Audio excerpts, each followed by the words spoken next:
మహిళా దినోత్సవం అంటే మార్చి 8న మాత్రమే ఆనందంగా ఆ ఒక్కరోజు గడపడం కాదు. మార్చి 8న ఉద్యోగినులకు ప్రభుత్వం సెలవు ఇచ్చింది కాబట్టి ఇంట్లో మళ్ళీ పనులతో లేదా బయట ఫ్రెండ్స్తో గడుపుతారు. శ్రామిక మహిళలకైతే ఈ మాత్రం సెలవు కూడా దొరకదు.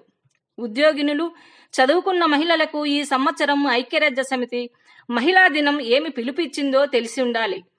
ప్రతి సంవత్సరం ఐక్యరాజ్య సమితి అంతర్జాతీయ మహిళా దినం పిలుపులను ఇస్తూ థీమ్ కూడా ప్రచారం చేయాలని, వాటిని సాధించాలని అన్ని దేశాలకు ప్రతిపాదిస్తుంది.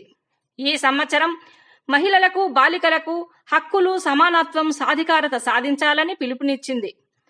మరో విషయం, లింగ సమానత్వం, మహిళా సాధికారత సాధించడం కోసం 1995లో బీజింగ్లో బీజింగ్ డిక్లరేషన్ పిలుపునిచ్చింది.